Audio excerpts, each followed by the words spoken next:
Graça e paz do Senhor Jesus. Amém? Todo mundo bom aí? Graças a Deus. Tá frio ou tá quente aí embaixo? Tá frio ou tá quente? Tá bom?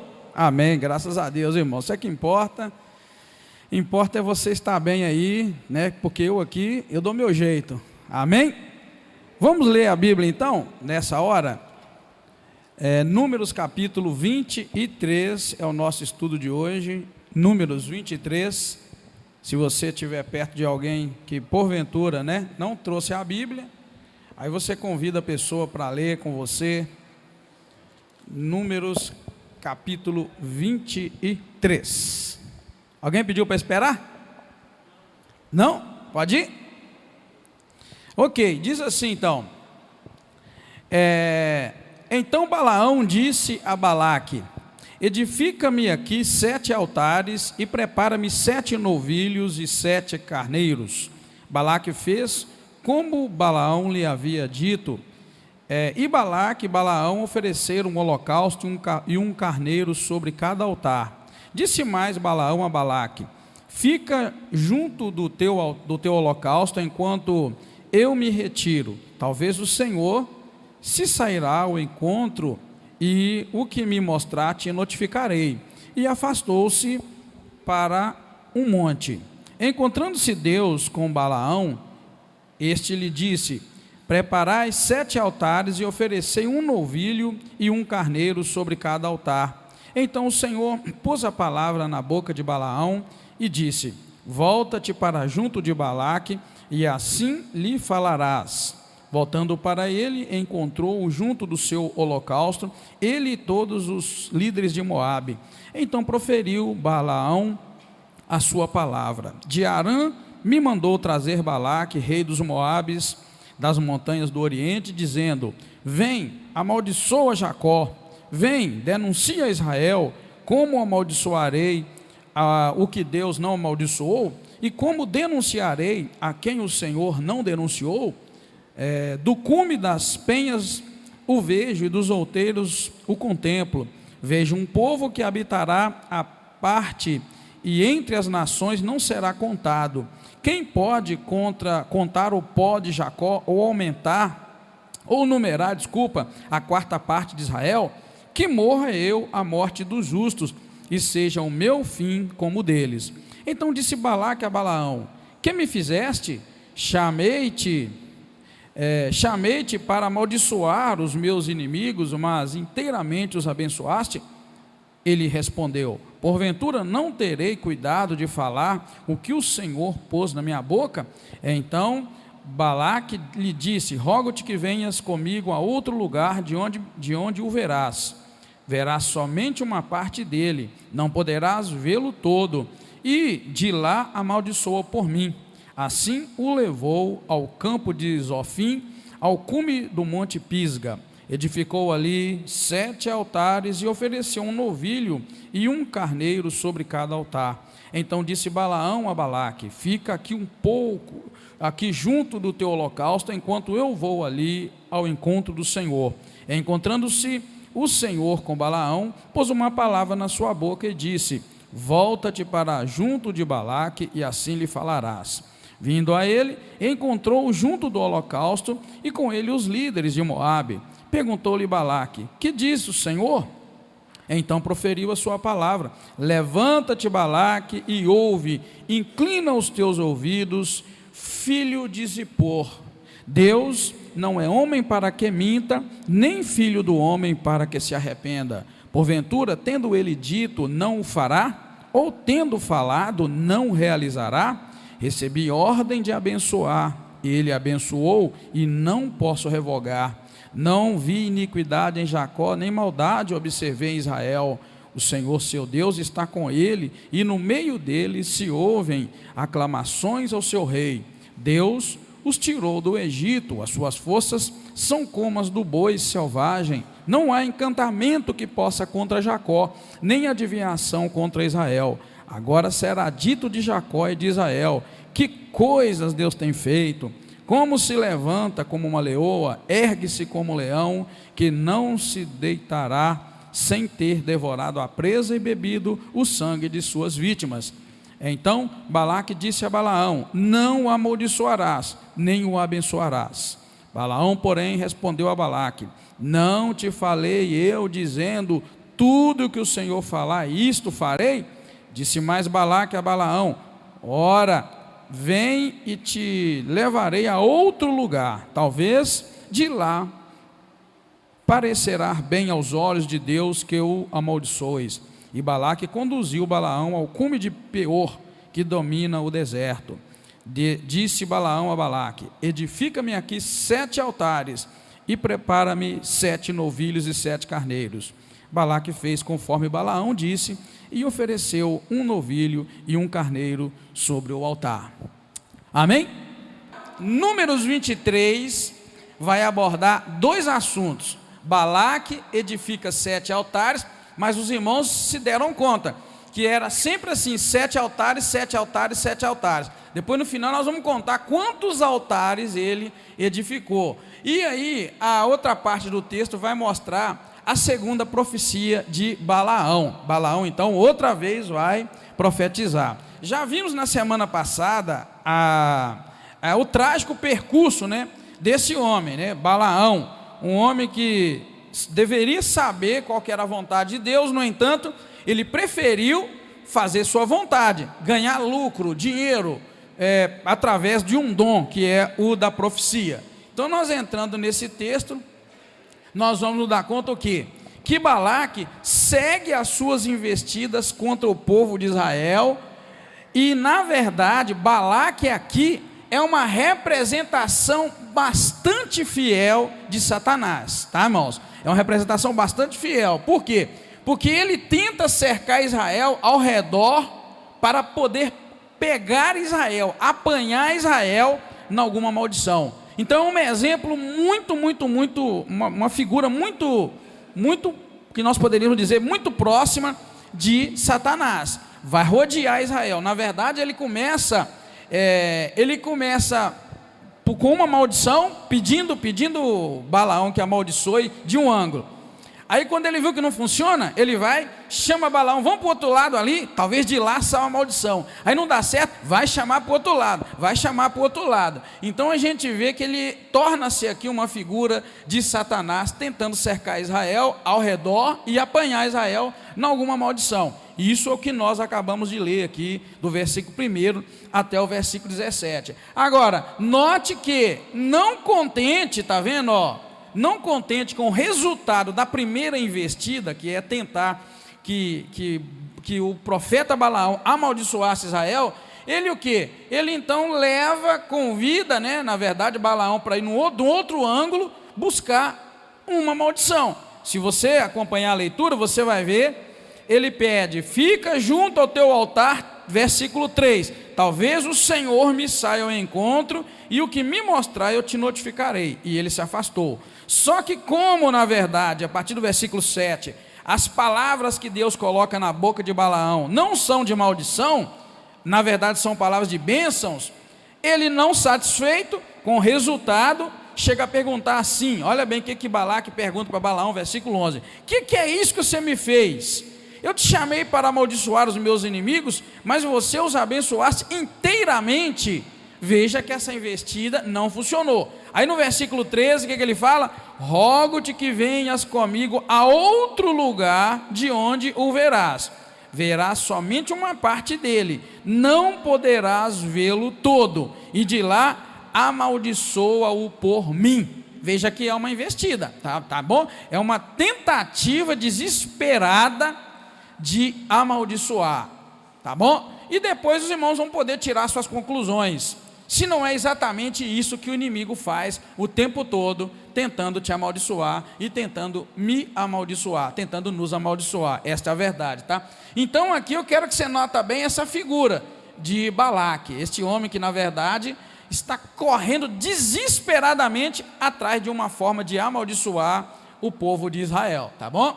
Note que, olha bem, quando andamos na presença do Senhor, irmãos, nenhuma maldição pode nos atingir. Veja bem, versículo 8, quem está com a Bíblia aberta aí, pode dar uma acompanhada e você vai ver versículo 8, olha bem a palavra que Balaão profere: como amaldiçoarei o que Deus não amaldiçoou? E como denunciarei a quem o Senhor não denunciou? Por isso que nós podemos concluir que quando nós andamos na presença do Senhor, nenhum tipo de maldição pode nos atingir, tá bom? Quem aqui já ouviu falar em oração contrária?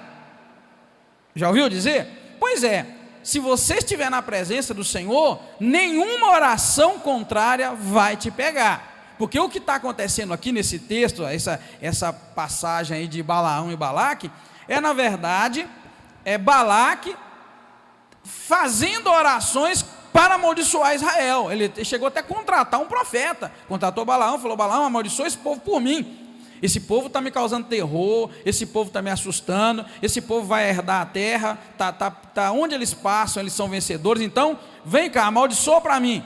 É a mesma coisa de oração contrária. Não adianta ninguém dobrar o joelho diante de Deus e começar a clamar para que Deus te amaldiçoe, porque esta palavra é válida para nós. Como amaldiçoarei quem Deus não amaldiçoou? E como vou denunciar quem Deus não denunciou?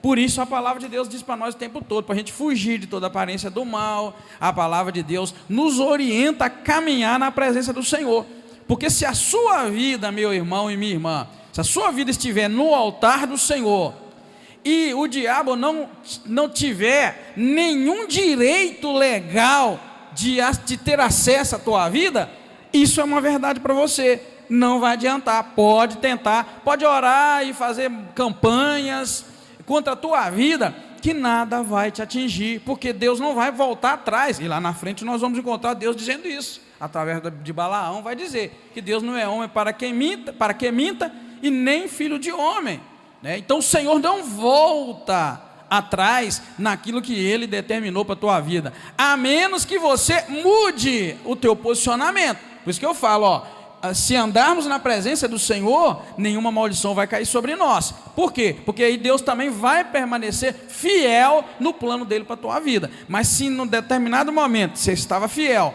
Deus com compromisso com você, e aí lá na frente tua vida, teu posicionamento muda diante de Deus e você parte para o pecado, aí Deus já não tem mais compromisso com você, porque na verdade você quebrou um pacto, quebrou uma aliança. Então eu quero que você não esqueça disso, tá? Se andarmos na presença do Senhor, versículo 8 mostra isso para nós: nenhuma maldição pode nos atingir, pois é impossível amaldiçoar quem o próprio Deus abençoou. Ou seja, é isso que esse versículo 8 está dizendo. Balaão virou e falou: como eu vou amaldiçoar quem Deus não amaldiçoou? E como eu vou denunciar quem Deus não denunciou? Em outras palavras, quero que você preste bastante atenção, porque isso são pontos difíceis da Bíblia Sagrada. Ao mesmo tempo que Balaão está dizendo como amaldiçoarei a quem Deus não amaldiçoou, quer dizer o seguinte, que só uma pessoa pode amaldiçoar de verdade. Quem é que é a única pessoa que pode amaldiçoar de verdade, segundo a Bíblia Sagrada? Isso, mas ninguém. Então pode o inferno inteiro levantar para amaldiçoar alguém. Se Deus não amaldiçoar aquela pessoa, é decreto. É decreto. Isso é o que a Bíblia está dizendo para nós, e é o que você vai encontrar em toda a Bíblia Sagrada. Por isso eu digo que esses são pontos complexos da Bíblia Sagrada. São questões teológicas difíceis de interpretar, que se você não ficar ligado, você tem que entender um detalhe. Lá na frente nós vamos falar sobre isso. Por que em determinados momentos, então, Deus determinou a bênção e depois Deus desfez o que Ele falou?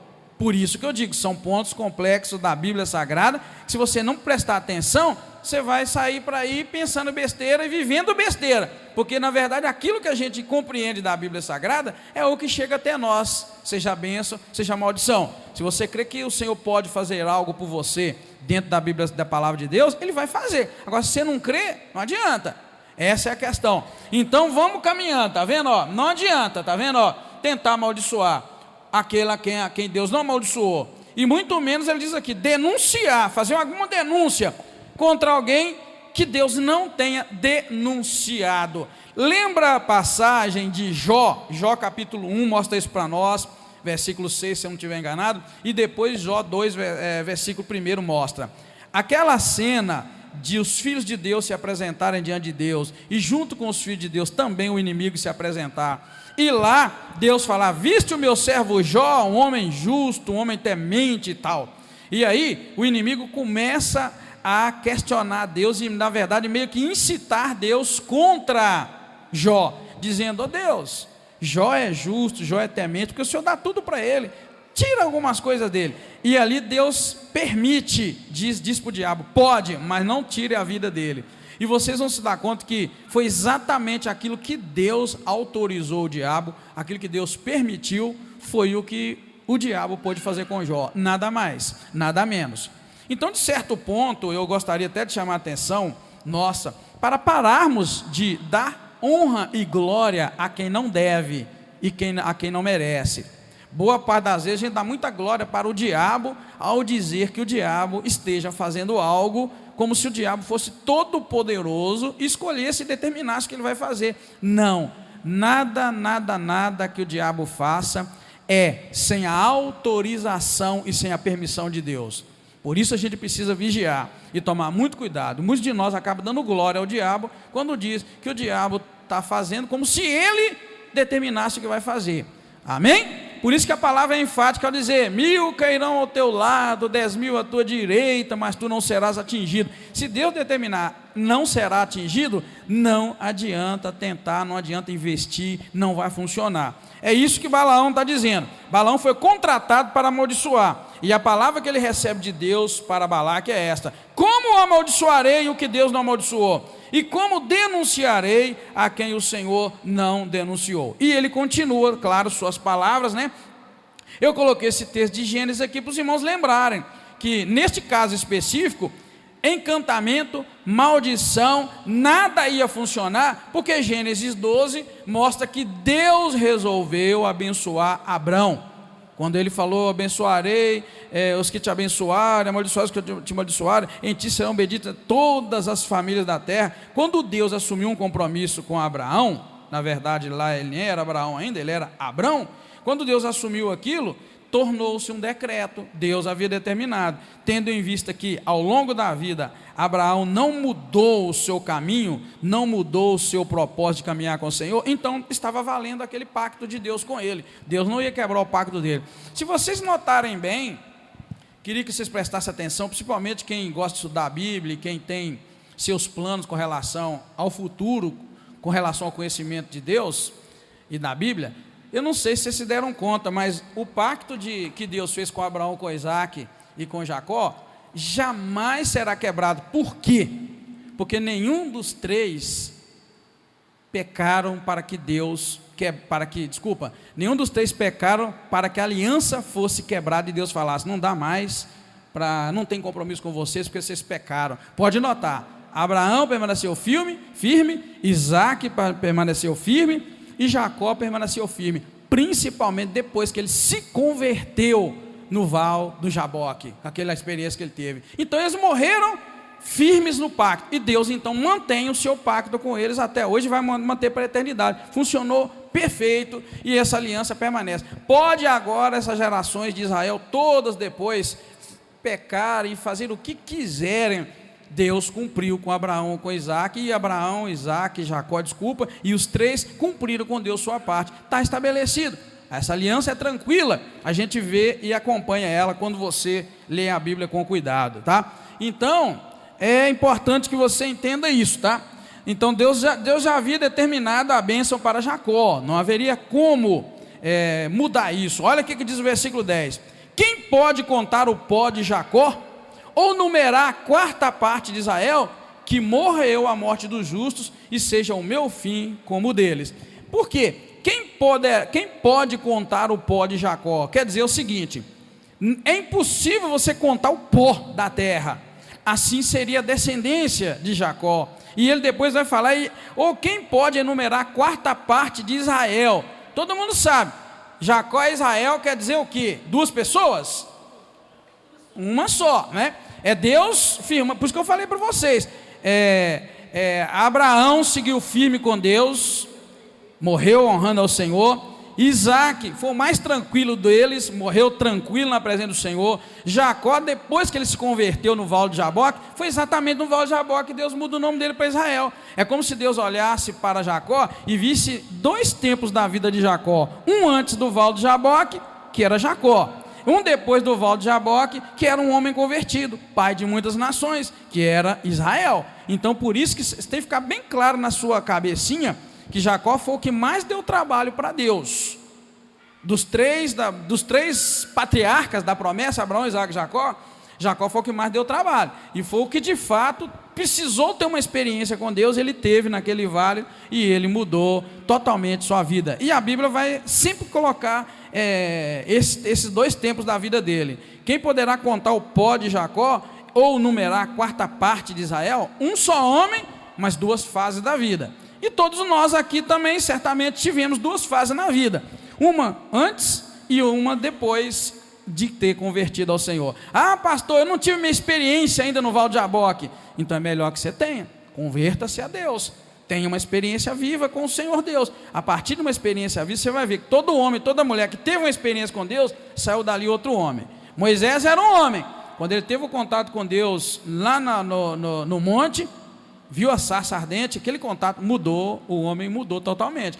Todos nós precisamos de um momento que a nossa vida é mudada, é transformada, tá? Bem, em seguida, então, nós vamos deparar com um dos exemplos mais claros da fidelidade de Deus consigo mesmo, que vai estar no versículo 19, tá? Nós vamos encontrar, então, um dos textos mais importantes com relação à fidelidade de Deus consigo mesmo. Veja o que diz o versículo 19: entendendo que do versículo 18 para frente, já vai ser a segunda profecia de Balaão. A primeira, ele não amaldiçoou Israel. Aí agora nós estamos no meio da segunda investida de Balaque, né? A tentativa dele, que começou no versículo 13, de amaldiçoar, levando Balaão para um outro ângulo. Aí, veja bem, então o profeta Balaão vai levantar e proferir as seguintes palavras, verso 18: levanta-te, Balaque, e ouve, inclina os teus ouvidos, filho de Zippor. Aí já é Balaão proferindo a profecia. Aí ele vira e diz, versículo 19: Deus não é homem para que minta, nem filho do homem para que se arrependa. Porventura, tendo ele dito, não fará? Ou tendo falado, não realizará? Está vendo? Eu coloquei aqui que é um dos exemplos mais claros da fidelidade de Deus para com ele mesmo. É porque aqui Deus está afirmando outra vez que ele não é homem para mentir, e nem filho de homem para se arrepender. Ou seja, em outras palavras, Balaão está dizendo para Balaque, Deus, aliás, através da boca de Balaão, está dizendo para Balaque: rapaz, não adianta tentar, Deus é fiel àquilo que ele disse. Por isso está dizendo, ele não é homem para que minta. Ele disse que ia abençoar Abraão, Isaac e Jacó, acabou. E nem filho do homem para se arrepender. Ele não vai se arrepender daquilo que ele disse que era abençoar. Por isso eu coloco aqui que é dos exemplos mais claros da fidelidade de Deus com ele mesmo. Ou seja, Deus estava tão fiel, e é tão fiel a ele mesmo, que nem que alguém o incite a amaldiçoar, ele não vai voltar atrás. Vamos pensar numa coisa aqui. O que você me diz de um Deus assim? Que se ele diz que vai te abençoar, e você segue fiel a ele, ninguém o convence de voltar atrás. O que você me diz de um Deus desse? Hein? Mas na questão de você relacionar com ele, o que você ficaria? Te dá alguma tranquilidade? Te preocupa? Confiança. Meu irmão, presta atenção. Aqui tá, eu estou mostrando para você, e nós vamos continuar, porque nós não vamos estudar 2 capítulos, nem 3, senão a gente poderia, mais alguns capítulos e resolver essa questão de Balaão e Balaque, mas não vamos, só para você entender. Isso dá em nós uma segurança, uma confiança muito grande, que se Deus um dia te prometeu, eu vou te guardar. Querido, se você seguir fiel a Deus, não andar no pecado, pode o inferno inteiro incitar Deus contra, e essa palavra é para nós, é uma realidade. Aquela primeira que nós lemos, como é que eu vou amaldiçoar quem Deus não amaldiçoou? E agora essa, Deus não é homem para que minta, nem filho de homem para se arrepender. Ou seja, ele não vai voltar atrás, porque ele é confiável, Ele é fiel, Deus é confiável, então a gente pode confiar. Eu não estou dizendo aqui, irmãos, essas profeciazinhas, entre aspas, aí, de promessa de disso e daqui, não estou falando isso, estou falando sobre a vida eterna, sobre a salvação, aquilo que Deus garantiu em Cristo Jesus,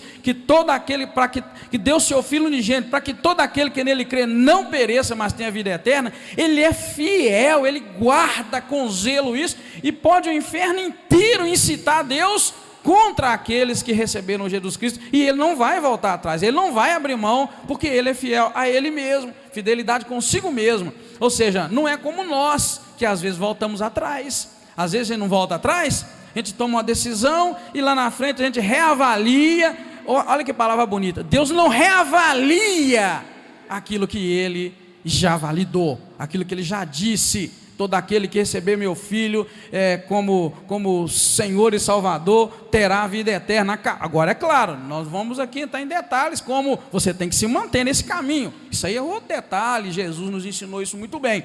Mas a verdade é que Deus não volta atrás naquilo que Ele determinou. Ele disse, então Ele não vai voltar. É o que está garantindo para nós. Agora, pastor, eu posso pegar isso para as promessas de Deus pessoais a mim? Pode também, da mesma maneira. Eu só não quero generalizar e dizer para você que tudo que te prometeu Deus vai cumprir, porque pode ser que Deus não tenha te prometido, você foi enganado. Tem alguém aqui que conhece um crente ou uma crente, eu estou falando conhecimento real, que foi enganado pensando que era Deus que estava prometendo, mas não era, era a boca de um profeta ou de uma pessoa? Tem alguém aqui? Eu conheço.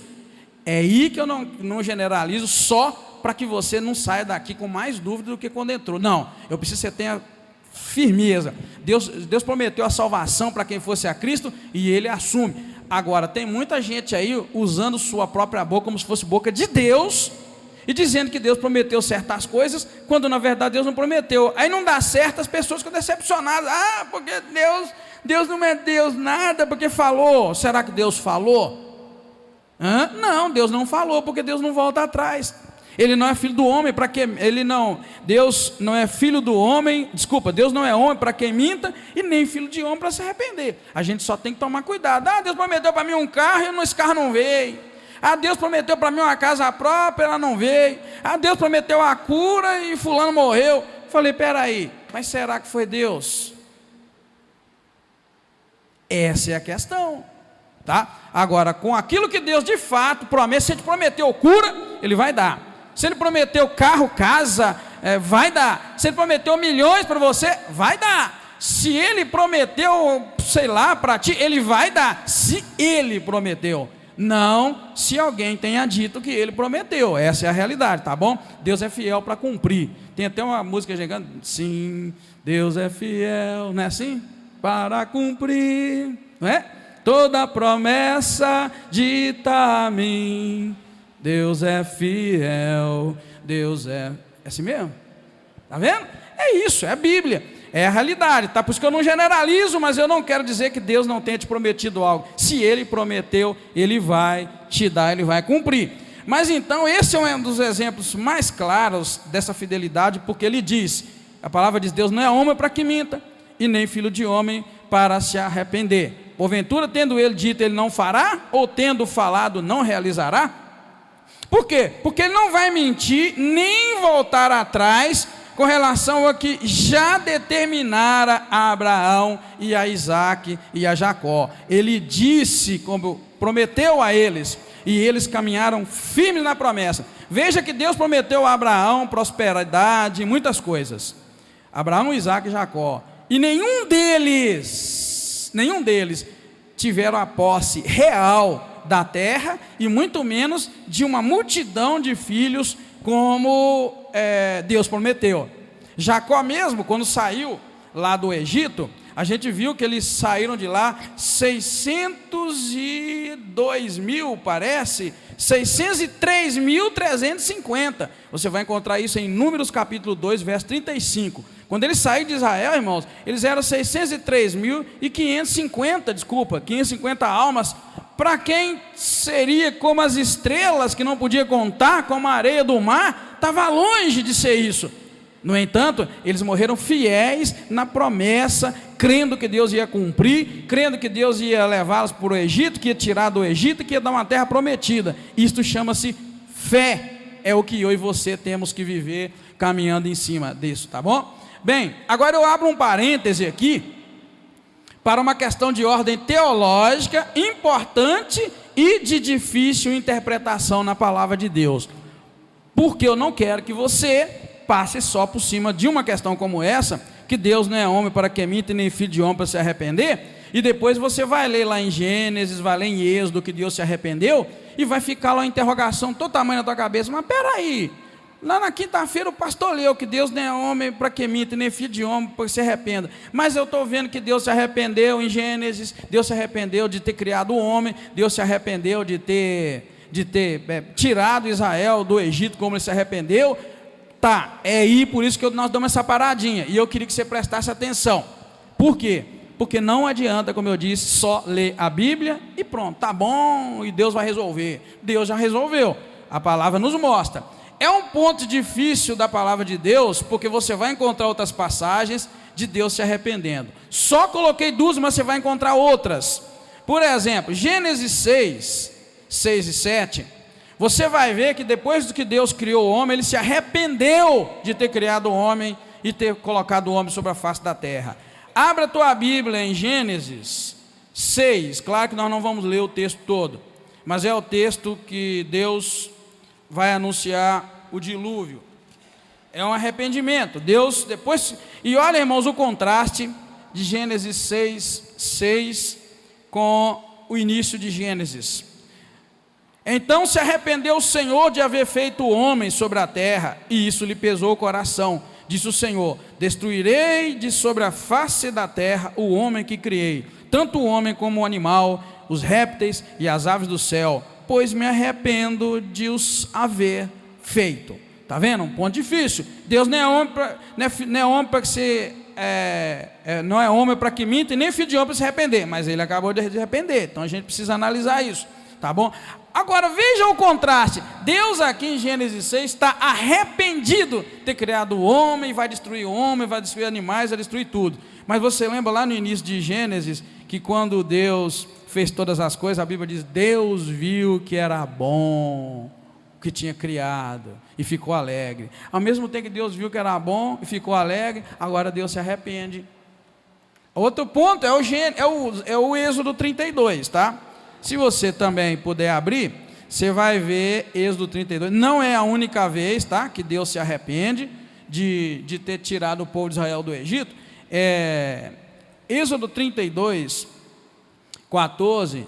Então o Senhor se arrependeu do mal que dissera havia fazer ao seu povo. Voltou-se Moisés, desceu do monte com as tábuas do testemunho na mão, as tábuas escritas de ambos os lados, de um lado e de outro estavam escritas, e aquelas tábuas eram obra de Deus também. A escritura era a mesma escritura de Deus esculpida nas tábuas. Ouvindo Josué a voz do povo que jubilava, disse a Moisés: barulho de guerra no arraial. Respondeu Moisés: não é canto dos vitoriosos, nem canto dos vencidos, mas é a voz dos que cantam que eu ouço. Chegando ele ao arraial e vendo o bezerro e as danças, irou-se e arremessou das mãos as tábuas e as quebrou ao pé do monte.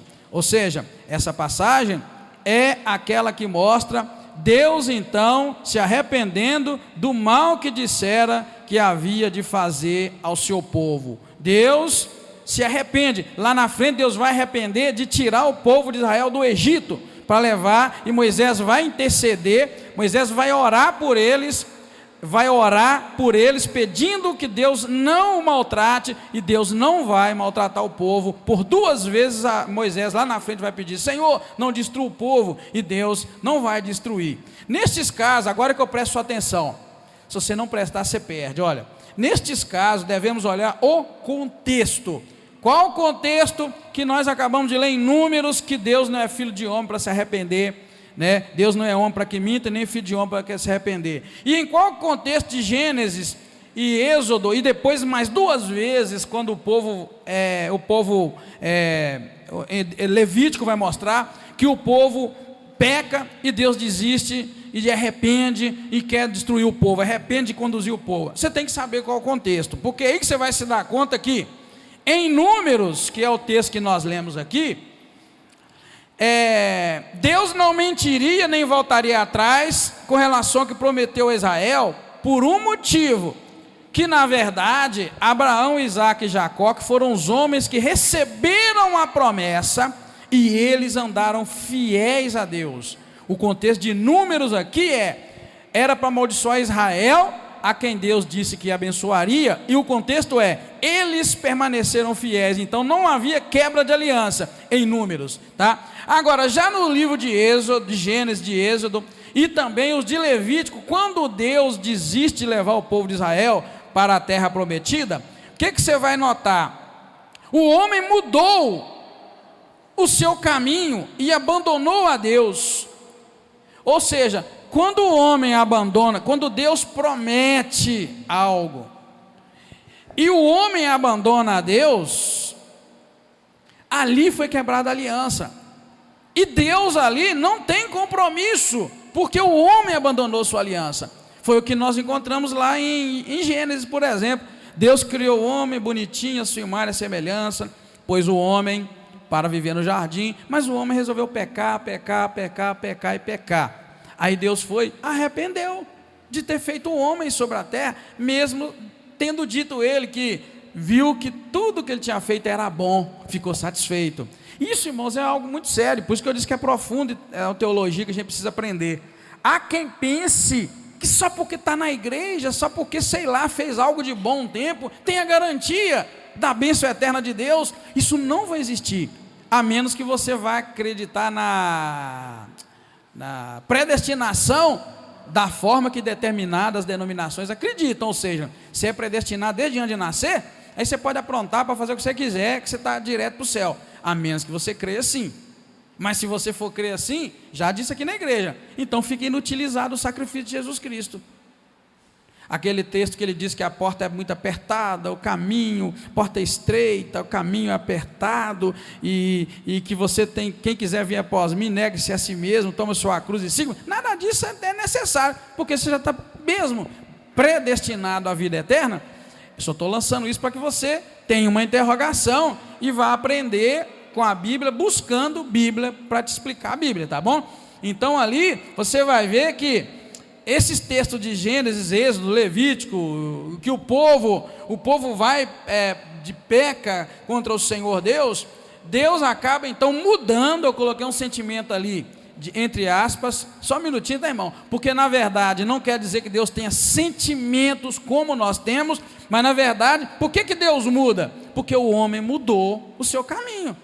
O homem que era bom, que ele criou bonitinho, a imagem e a semelhança dele, pecou tanto que ele falou: opa, estou arrependido, vou destruir tudo. Destruiu e salvou uma família apenas. E mesmo depois que esse homem sai, aí Deus já muda a visão dele do homem, né? Logo depois ele vai dizer, aí Deus recebe o sacrifício que Noé oferece, e a Bíblia diz para nós assim que Deus ali recebeu o sacrifício, e aí ele determinou no coração dele: nunca mais eu vou destruir o homem, vou destruir a terra com água, porque na verdade o coração do homem é mau desde a sua meninice, desde a sua infância. Aí Deus já determina outro caminho, e aí o homem vai vivendo desenfreadamente como a gente vive até hoje, debaixo de uma graça tremenda da misericórdia do Senhor. Da mesma forma também, ele se arrepende do bem que ele intentava fazer, né? Pastor, mas que Deus, hein? Oh, que Deus é muito bom, Deus é justo, né? Deus é tremendo. Se os irmãos quiserem depois em casa se aprofundar mais nessa questão de que Deus tem um plano para a tua vida, mas dependendo das suas atitudes ele muda tudo, e se você lá na frente consertar, ele volta atrás do plano original, é só você ler Ezequiel 18. Se você tiver paciência e gostar de ler Bíblia, você vai ver que Ezequiel 18 traça muito bem essa questão de que, na verdade, Deus muda o seu, entre aspas, seu sentimento com relação ao homem, na medida que o homem abandona o seu caminho ou não. Ezequiel 18 é o texto que mais traz isso claro, e eu carrego comigo. Ou seja, em outras palavras, não pensa porque você aceitou Jesus um dia e andou um tempo bem com Deus, que você está garantido que não está. Se você bengar e Deus te pegar você num momento que você estiver todo torto, vai queimar feio no inferno. Quer ver, ó, já que nós estamos dentro do estudo, eu estou no slide 8, abre para mim tua Bíblia em Ezequiel 18, só para a gente ver isso, tá? Apesar que é um texto grande, mas isso aí todo crente tem que carregar isso. É isso aqui que tinha que ser texto de geladeira. Na verdade, a gente não coloca na geladeira Salmo 23, não coloca uns textos gostosinhos de ler. Esse era um texto que a gente tinha que ter de geladeira, para andar com ele na mão. Ezequiel 18 diz assim: veio a minha palavra do Senhor. Que queres dizer vós que cito este provérbio acerca da terra de Israel? Os pais comeram uvas verdes e os dentes dos filhos é que se embotaram? Ou seja, o provérbio dizia assim: o pai come a uva, mas é o dente do filho que fica cheio de nódoa, uva verde dá nódoa. Aí Deus vai e fala assim, versículo 3: tão somente como eu vivo, diz o Senhor, nunca mais direis este provérbio em Israel, pois todos são meus, tanto o pai como o filho são meus. Aí olha o que diz o verso: a alma que pecar, esta morrerá. Sendo o homem justo e fazendo juízo e justiça, não comendo sobre os montes, nem levantando os seus olhos para os ídolos da nação de Israel, nem contaminando-se com a mulher do próximo, nem se chegando à mulher da sua separação, não oprimindo a ninguém, tornando ao devedor o seu penhor, não roubando, dando o seu pão ao faminto e cobrindo o nu com vestes, não dando o seu dinheiro com usura, não recebendo demais, desviando a sua alma da injustiça e fazendo o verdadeiro juízo entre o homem e homem, andando nos meus estatutos e guardando os meus juízos para proceder segundo a verdade. Olha bem, o tal justo certamente viverá, diz o Senhor. Mas se esse homem justo e bom, está vendo que vai viver, se ele gerar um filho ladrão, derramador de sangue, que fizer o seu caminho, o seu irmão, qualquer uma dessas coisas, e não cumprindo todos os deveres, mas antes comer sobre os montes, e contaminar a mulher do seu próximo, oprimir o aflito necessitado, praticar roubos, não devolver o penhor, levantar os olhos para os ídolos, cometer abominação, emprestar com usura e receber mais do que emprestou, viverá? Não viverá. Porque fez todas essas abominações, certamente será morto, e o seu sangue será sobre ele. Está vendo? Está falando aqui, o pai que foi justo vai viver, mas se ele tiver um filho que não andar como o pai, o filho vai morrer. Agora, 14, se ele porém gerar um filho que veja todos os pecados de seu pai, que seu pai fez, e vendo-os não cometer tais coisas semelhantes, não comer carne sacrificada sobre os montes, não levantar os olhos para os ídolos de Israel, não contaminar a mulher do seu próximo, não oprimir ninguém, não retiver o penhor, não roubar, der o seu pão ao faminto, cobrir o nu com veste, desviar do aflito a sua mão, não receber usura, nem mais do que emprestou, observar os meus juízos e andar nos meus estatutos, o tal não morrerá pela maldade de seu pai, certamente viverá. Olha que já é a segunda geração. O pai é bom, vai viver. O filho dele é ruim, vai morrer. Mas o neto dele, filho do filho, é bom, está falando aqui que certamente vai viver. Do seu pai, porque praticou extorsão, verso 18, tá? Roubou os bens do próximo e fez o que não era bom no meio do seu povo, morrerá pela sua própria maldade. Contudo, perguntais: por que não levará o filho a maldade do pai? Porque o filho fez juízo e justiça, guardou todos os meus estatutos e os praticou, por isso certamente viverá. Aquele que pecar, esse morrerá. O filho não levará a maldade do pai, nem o pai levará a maldade do filho. A justiça do justo ficará sobre ele, e a impiedade do ímpio cairá sobre ele. Agora, olha bem, se porém o ímpio se converter de todos os seus pecados que cometeu, e guardar todos os meus estatutos, e fizer juízo, justiça, certamente viverá, não morrerá. Olha que coisa gostosa. O pai lá que era mau, que ia morrer, e o filho é bom, ia viver. E o filho dele bom ia viver, mas se fizer o mal ia morrer. Agora ele diz que se o camarada se converter, ou seja, Deus também muda o plano dele, já não vai morrer mais, vai viver. Isso, irmãos, eu paro por aqui, mas se você ler todos os versículos até o 32, e o 32 termina dizendo assim: pois não tenho prazer na morte de ninguém, diz o Senhor Deus, arrependei-vos e vivei, diz o verso 32 do texto que eu li. Então isso mostra para nós, irmãos, que na verdade aquilo ali é uma realidade.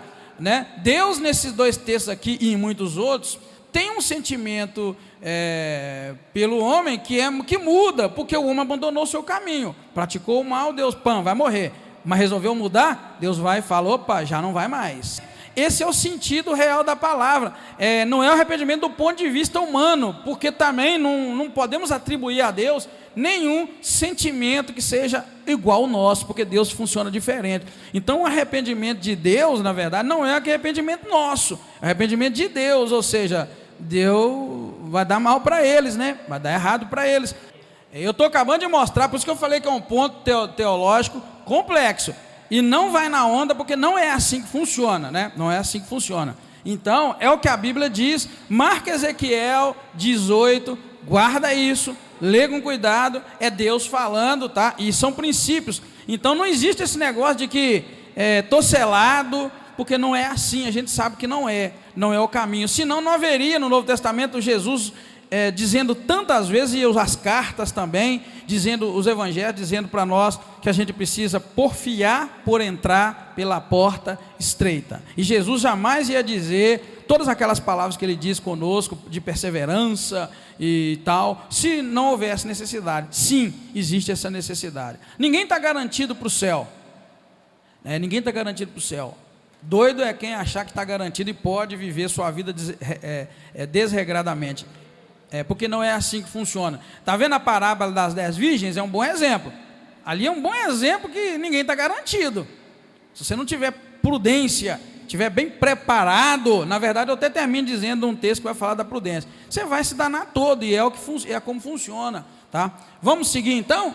Veja que Paulo explicou isso muito bem com relação à atitude de Deus quanto a nós. Eu coloquei o texto ali para nos ajudar a andar mais rápido. Escrevendo a Timóteo, na segunda carta, capítulo 2, de 11 a 14, diz assim: fiel é esta palavra, se já morremos com ele, também com ele viveremos. Se perseverarmos, está vendo? Perseverar é continuar, persistir. Se perseverarmos com ele, também reinaremos.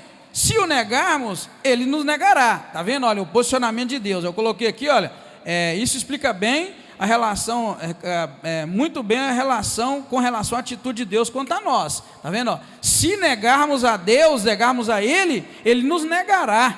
Se somos fiéis, Ele permanece fiel, porque não pode negar a si mesmo. Está vendo? O compromisso de Deus é com Ele mesmo. Tanto que eu não gosto muito de uma frase que as pessoas costumam dizer, que é assim, que Deus tem compromisso com quem tem compromisso com Ele. Eu não gosto muito, porque isso às vezes a gente pega isso e leva esse tempo lá da bagunça, igual muita gente acha que tem compromisso com Deus e não tem. Então isso é perigoso. Eu prefiro pensar assim: Deus tem compromisso com Ele mesmo.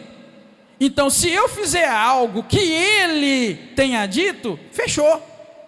Eu prefiro conhecer o que Deus diz e fazer o que Ele diz, porque é perigoso eu acreditar que Deus tem compromisso comigo. Eu prefiro dizer: Deus tem compromisso com a palavra dele. Ele prometeu a Abraão, a Isaac, a Jacó, e nem adiantou Balaque pagar caro para o profeta amaldiçoar, que Deus falou que não tem como amaldiçoar quem ele não amaldiçoou. Então eu prefiro descobrir o que Deus diz e fazer aquilo que Deus diz, porque fazendo aquilo que Deus diz, Deus tem compromisso com o que Ele diz. Ele não tem compromisso comigo, nem com você, mas tem com a palavra dele. Lembra lá? Passará o céu e a terra, mas as minhas palavras, a minha palavra não passará, as minhas palavras não passarão, né? Então a gente pode confiar, e esse texto diz para nós, olha, se fiel esta palavra, se já morremos com Ele, também com Ele viveremos. Se perseverarmos, essa palavra é importante, com Ele também reinaremos, ou seja, reinaremos se continuarmos, se perseverarmos. Se nós o negarmos, Ele nos negará. Aí, ó, se nós negarmos Deus, Deus nos nega. Lembra Jesus que disse: aquele que o confessasse diante dos homens, Ele confessaria diante do Pai, né? Então existe aí uma reciprocidade. Se somos infiéis, Ele permanece fiel. Olha bem como é que o texto é claro: Deus permanece fiel, fiel a Ele, à palavra dEle, aos princípios dEle, que são imutáveis, porque não pode negar-se a si mesmo. Deus não vai negar Ele mesmo. Então é melhor que você faça o que Ele manda fazer, e está tranquilo. Eu costumo dizer o seguinte: eu gosto muito de ser obediente a Deus, porque no caso de uma luta, de uma aflição, eu tenho o argumento na minha oração de dizer: Deus, o Senhor me colocou neste lugar para isso, e isso muda toda a história. Deus sabe que se Ele mandou ou não mandou. Quando eu faço algo que Deus não mandou, pronto, aí já é eu que vou me virar. Se Deus resolver falar para mim, ó, se vira, eu não te mandei você estar nesse lugar e nem fazer isso, aí eu estou numa encrenca danada. Mas agora, se eu estou porque Deus me mandou, é tranquilo, é só na oração falar: Senhor, tem misericórdia de mim, o Senhor me mandou estar aqui, fazer isso. E lá do trono Deus certamente vai gostar daquela oração. De fato eu mandei, fica tranquilo, estou contigo. É assim que funciona, tá bom? Isso muito rapidamente, irmãos, para a gente conseguir andar dentro desse texto. Em seguida nós vemos então Balaque se mostrando zangado com Balaão, porque este não amaldiçoava Israel. Nós já estamos caminhando, lembra que nós estamos na segunda parte, né? Paramos no versículo 19, nós estamos caminhando aí para o versículo 30. Então a gente vê que ele fica zangado porque Balaão não amaldiçoava Israel. E aí o que ele faz? Ele busca, na verdade isso aqui era para estar aqui assim, ó, ele buscava outro ângulo para seus feitiços, porque outra vez, olha que ele já mudou de ângulo. Ele começou numa posição, versículo 13 ele fala: rogo-te que venhas comigo a outro lugar de onde verás, e dali vai poder amaldiçoá-lo. Não funcionou, aí ele pega agora o versículo 27 e fala: disse mais, ora, vem e te levarei a outro lugar, talvez de lá parecerá bem aos olhos de Deus que o amaldiçoes. Então ele vai e muda de ângulo para lançar seus feitiços. E da mesma forma, eu quero dizer para os irmãos, da mesma forma o diabo, irmãos, anda ao nosso derredor, buscando um ângulozinho melhor, para que de lá ele possa te amaldiçoar. Abra a Bíblia lá nesse texto de 1 Pedro 4:8, você vai ver que é uma realidade que a Bíblia já nos orienta a tomar cuidado, porque o diabo anda ao nosso derredor, buscando a quem possa tragar. Ele anda buscando um ângulo aí para encontrar um buraco na tua vida para te amaldiçoar. Diz assim,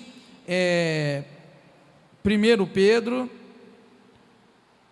eu coloquei 4, mas é 5, tá? 1 Pedro 5:8, diz assim: sede sóbrios e vigiai, o vosso adversário, o diabo, anda em derredor, rugindo como leão, buscando a quem possa tragar. Eu falei para vocês que Balaque é uma figura muito próxima do diabo, né?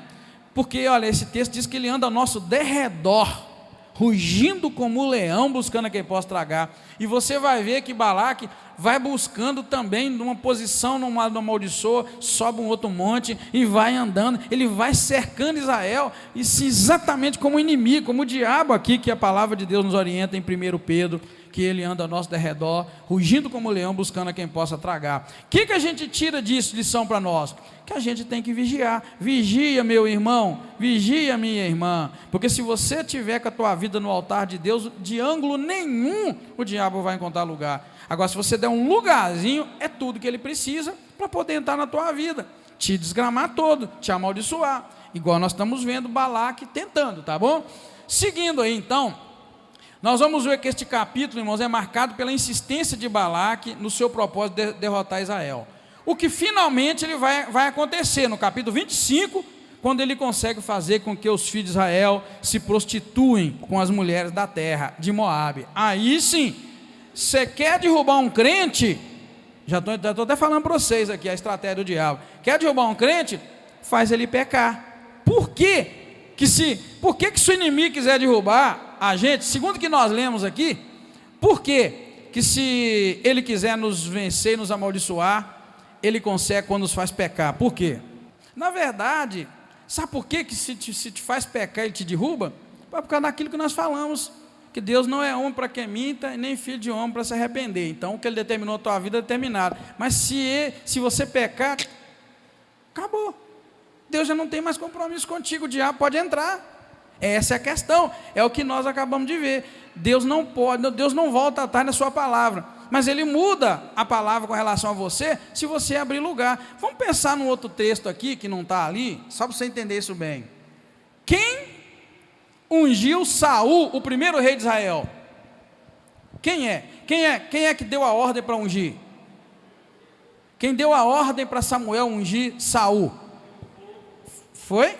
Não, a ordem foi de Deus, né? Quem escolheu Saul então? Foi Deus. Deus escolheu ele. O povo pediu e Deus mandou o profeta ir lá. Mas vem cá, Deus sustentou a palavra dele, mantendo ele num reinado e tudo? Você sabe que não. Tanto que o reinado dele foi um reinado que não prevaleceu muito tempo, porque nele encontrou um coração pecaminoso. Quando ele pecou contra Deus, Deus mudou o plano, Deus virou, opa, já vou levantar outro, porque esse camarada não serve para mim mais. E ali Deus levantou um outro rei, um segundo rei, que foi Davi, que assumiu o trono no lugar dele. Isso quer dizer para nós, isso ilustra muito bem o que nós estamos dizendo para vocês, que Deus pode te levantar, pode me levantar, pode nos levantar, pode nos ungir. Mas se houver em nós pecado, houver uma situação que contradiz Deus, a vontade de Deus, Deus muda aquele plano tranquilo com relação a nós. E isso é muito sério, queridos, tá bom? Então você vai ver que consegue derrubar, o inimigo consegue derrubar qualquer homem, qualquer mulher, quando faz com que aquela pessoa peque. Por isso o pecado é uma desgraça. Vigia, não peque, porque quando você peca, você dá legalidade ao inimigo, e Deus tira a mão protetora dele da tua vida. É o que nós estamos encontrando aqui Balaque tentando fazer. Por isso que eu disse na lição passada, no estudo passado, que na verdade Balaque usou uma estratégia religiosa contra Israel. Não podia pegar Israel de outra forma, com armas, que Deus estava com ele. Ou seja, vou lançar uma maldição.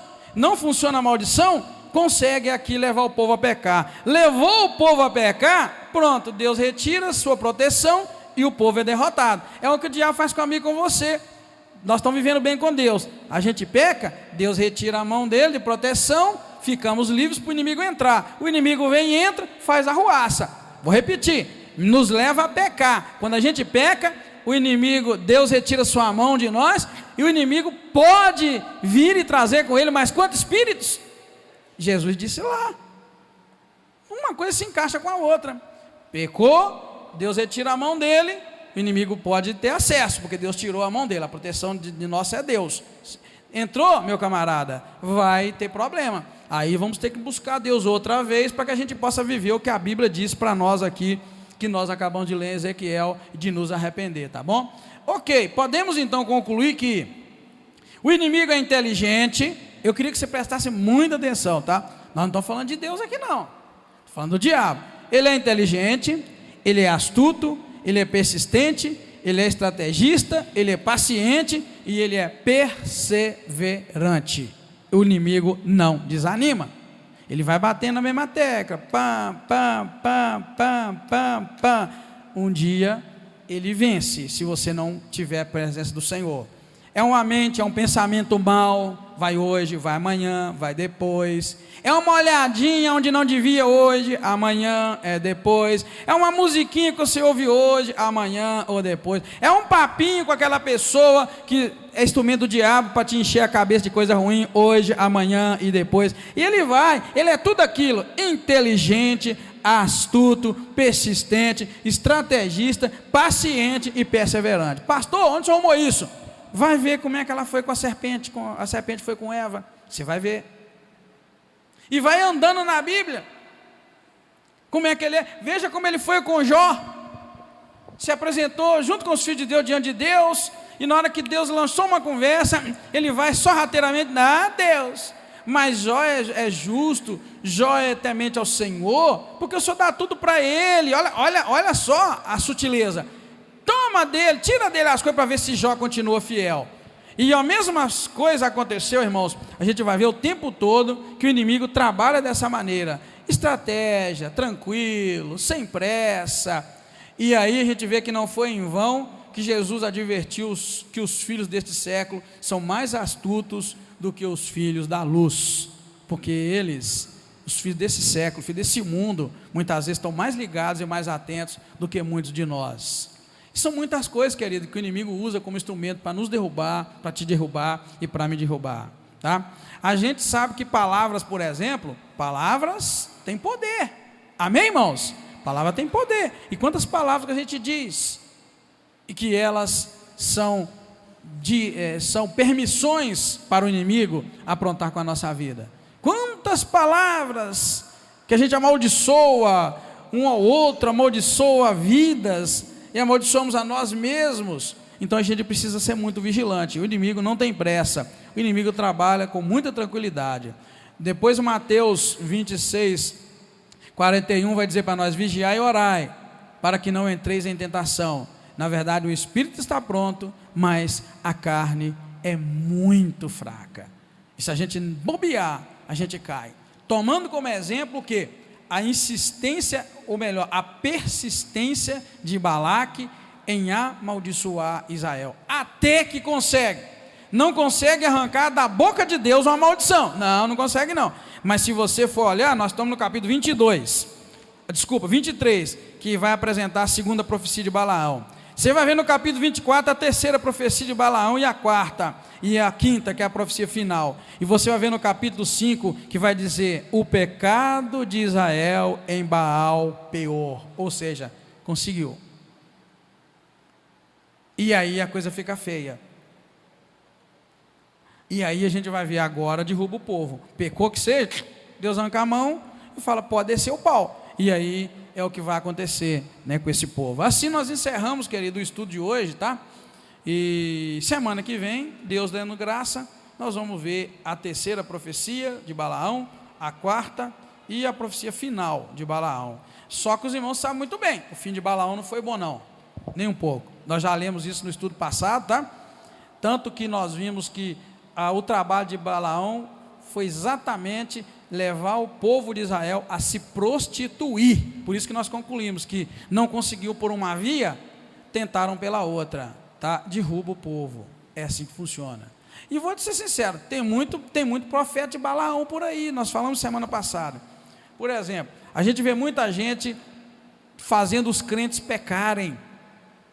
Quando o diabo te faz pecar, Deus tira a proteção dele, e você fica vulnerável. Por exemplo, o diabo leva muita gente a pecar com relação aos dízimos e às ofertas, porque a gente vê uma teologia toda pronta, que esse negócio de dízimo, de oferta, isso não é do Novo Testamento, que a gente não precisa fazer isso, aí te leva a pecar, você não é fiel, e aí Deus te detona do outro lado, porque tem promessa para aquele que é fiel no dízimo e nas ofertas. Tem várias outras cobranças que Deus nos faz, mas o inimigo usa algumas pessoas por aí, filhos de Balaão, vamos chamar assim, para poder te induzir a fazer aquilo, e você faz aquilo pensando que está fazendo certo, só que Deus tira a proteção dele da tua vida, e quando tira a proteção, acabou, você deu legalidade ao inimigo, o inimigo vai entrar, e aí ele acaba te derrubando. Então o povo cai na astuta cilada do inimigo, e o povo acaba sendo amaldiçoado. Porque Deus é quem pode amaldiçoar, nós vimos, mas ninguém pode. Então, o homem é amaldiçoado por Deus quando ele faz algo digno de maldição. Só um minutinho, para e pensa numa coisa. A história de Jó é um bom exemplo. Todos os colegas de Jó, os amigos de Jó, tentaram Jó. Aí a mulher de Jó vira para Jó e fala um negócio. Jó estava leproso, Jó estava pobre, Jó estava cheio de problemas. Quem lembra o que a mulher de Jó fala para Jó? Isso, olha, a mulher, aqui está um princípio bíblico, a gente pode dar um estudo inteiro sobre essa parte. Quando ela vira e fala: amaldiçoa o seu Deus e morre, Jó. Ou seja, se você fizer isso, o diabo tem legalidade para entrar, Deus retira sua mão, o diabo tem legalidade para entrar, e está determinado o teu fim. Você está roubado? Então, querido, é isso que nós acabamos de ver. Balaque querendo que saísse da boca de Deus alguma maldição para Israel, mas Balaão não disse, porque Deus falava para não dizer. Mas aí chega um determinado ponto que o povo adultera. Quando o povo adultera, aí já não precisa de ninguém proferir maldição, ninguém tem que chegar e falar: tu és maldito de Deus. Não, você adulterou, você pecou, você cometeu algum pecado contra Deus, você está dando uma carta de autorização para o diabo, que pode te pegar. Aí ele vai, o diabo chega perto de Deus e fala: ó Deus, aqui ó, tá vendo? Aí ó, o que aquele fulano me deu? Permissão. Deus vai falar o quê? É isso que acontece no reino espiritual. O teu pecado, presta atenção, o teu pecado é uma carta autorizada ao diabo para ele entrar na tua vida. Isso chama-se legalidade. Aí diante de Deus a cena é: o diabo chega a apresentar aqui, ele me deu direito, está assinado aqui por ele, Deus vai, recua, Não tem outro jeito. Aí você vai virar, é aquilo que Jesus disse: vós sois o sal da terra, vós sois a luz do mundo. E Jesus disse isso da seguinte maneira: se o sal perder o sabor, para nada mais serve senão ser pisado pelos homens. É isso, o pecado tira o sabor do sal. E quando o pecado tira o sabor do sal, para nada mais serve senão para ser pisado pelo homem. É o que nós estamos dizendo aqui, legalidade, é um direito. Agora, se a tua vida está no altar de Deus, nada. Tem uma parte aqui que chega a dizer que não vale encantamento contra Jacó. Deixa eu ver se eu acho aqui, ó. Isso, verso 23. Se você abrir tua Bíblia aí, ou mantê-la aberta em Números 23, está escrito assim: não há encantamento que possa contra Jacó, nem adivinhação contra Israel. Agora será dito de Jacó e de Israel: que coisas Deus tem feito. Está vendo, querido? Quando tu não dá legalidade, tua vida está no altar, está caminhando em santidade, não tem encantamento que possa contra ti. Agora, se abre o caminho via pecado, o diabo tem um direito de acesso, e aí ele vai usar esse direito, porque ele tem o direito. E Deus é justo, com direito não se brinca. Amém, irmãos? Amém, igreja? Deus é justo, com direito não se brinca. Deus é justo, e justo mesmo. Então a gente entende pela palavra que este é o caminho. O diabo não derruba um homem de uma hora para outra, não. Já vai trabalhando, igual eu disse ali, é um papinho hoje, é uma coisinha que a gente vê hoje, vê amanhã, e ali você começa a gostar, e vai devagarinho. Não, o diabo não pega ninguém assim, pão, de uma vez não, tá? Deus não é assim, Deus é justo, né? Deus trabalhou no coração dele, assim como trabalha no nosso coração. Então ninguém cai, irmãos, assim, viu? De uma hora para outra, não. O inimigo é astuto, sim, mas ele é igual eu disse aqui na igreja, o inimigo é igual o mineiro, come pelas beiradas. Ele vai comendo, pá.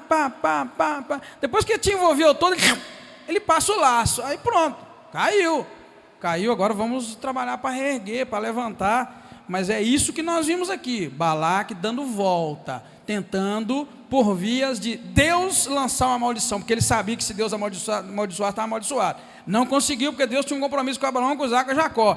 Mas lá na frente vai conseguir fazer o povo adulterar. Fez o povo adulterar, capítulo 25, aí Deus desce o porrete. É o que o inimigo faz comigo, com você. Hoje ele não consegue, mas ele vai tentar amanhã. Ele vai. Você tem que permanecer firme e fiel. Apocalipse diz assim: ao que vencer, não é? Dar-lhe-ei que se assente comigo, meu Deus. Ao que vencer. Sabe o que quer dizer aquilo? Que o céu não é para qualquer um. O céu é para quem vencer. Agora, vencer o quê? Vencer isso que nós estamos falando aqui agora. Vencer agora, na hora que sair naquela porta ali, ó. O que eu tenho que vencer quando eu sair naquela porta? É isso, não é?